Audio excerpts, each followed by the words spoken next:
Quick testimony time. I was a single mom, technically, kind of married, but my husband had just left. We were living in Hot Springs, had just moved there, mind you. Had 3 children. They were like 14 and, however old the rest of them were. I don't remember. But anyway, so we were living in Hot Springs. I was working part-time at the mall.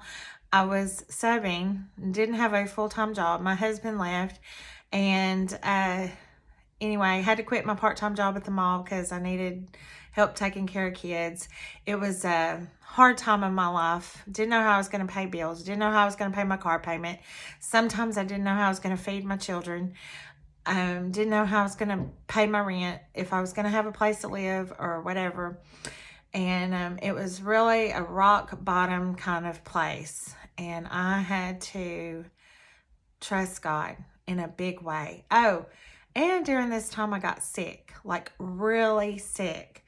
Like, y'all, I didn't go to the doctor because didn't have any money, didn't have insurance. But I think I had whooping cough. Like, when I looked that up online and I heard what whooping cough sounded like, that's what I sounded like. And I was so sick I couldn't breathe, and I was throwing up because I would cough so hard I would throw up, and I couldn't keep anything down because of that. And so that meant some days I couldn't work, or I would try to go to work. I'd try to be subbing and keeping these kids in line and coughing my guts and my lung up. And anyway, so I was just struggling. Just big time struggling. I was heartbroken too because my husband had left me, and I was devastated about that. And I was felt like I was in the middle of the ocean on a roller coaster, waves coming everywhere, and then I'm flying off the roller coaster and I get back in the ocean, and then I'm being knocked around and knocked down, and I feel like I'm coming back up for air, and then I get knocked down again, and that kind of thing. That's kind of how I felt. So do you feel that way? Just keep listening. Maybe you don't feel that way now, but you never know. You might in the future. Hopefully not. So what I started doing was writing down scriptures. I really started spending time in the Word, and I wrote down scriptures. I wrote down Philippians 4, 6, and 7. Do not be anxious for anything, but by your prayer and supplication, present your request to God, so that the peace of Jesus Christ, which transcends all your understanding, will guard your heart. And that's my paraphrase. You can go look it up, but that's my paraphrase. And I wrote down Matthew 6, the end of the chapter where it talks about not to worry, because God takes care of the birds of the air and the lilies of the valley. I wrote that down. And I wrote down 1 Peter 5:7, where it tells you to cast your cares upon Him, for He cares for you. And I wrote down these scriptures, and I put them all over my house.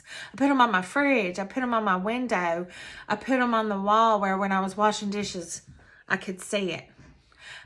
I put it everywhere, all over my house. Was it aesthetically pleasing? Was I going to win an award for interior design? Probably not. But I put these scriptures up everywhere where I could see them. And every time I walked by them, I would say them and read them out loud. And I would declare them, and I would talk about God's glory and God's goodness, and I would just remind myself of how He provides, and He is good, and He is faithful, and I can cast my cares upon Him.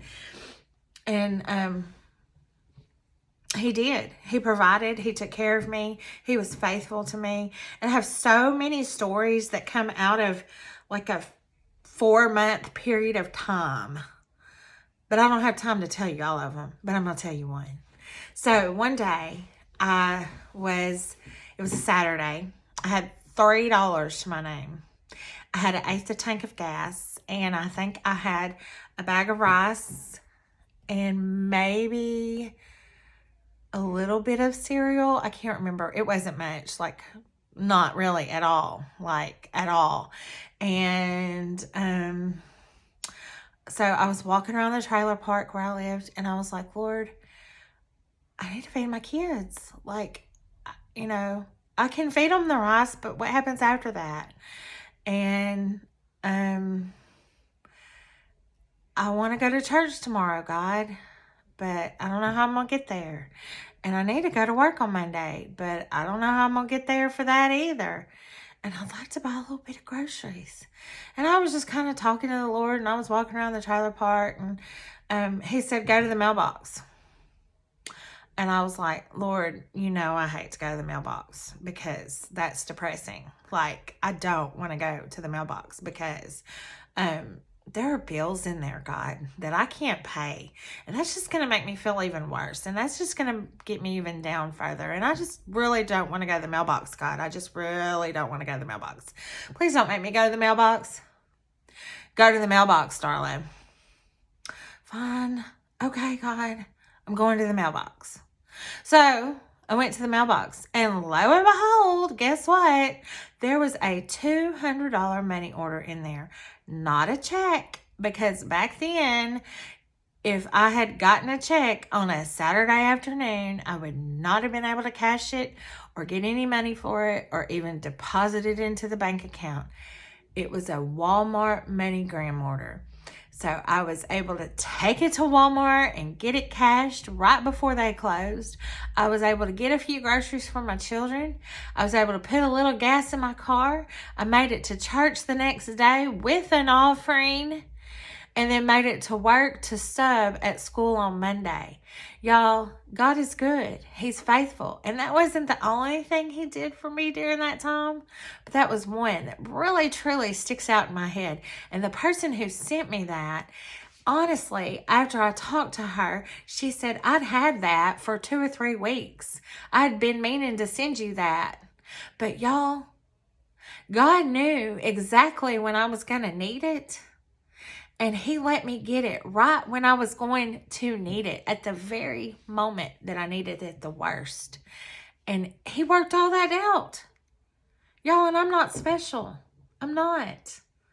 There's nothing special about me. I'm a sinner. I've sinned. I've fallen many times. But God is faithful. And he is loving, and he's so kind, and he's full of grace, and he's full of mercy. So whatever you're going through right now, just cry out to him. Ask him for help.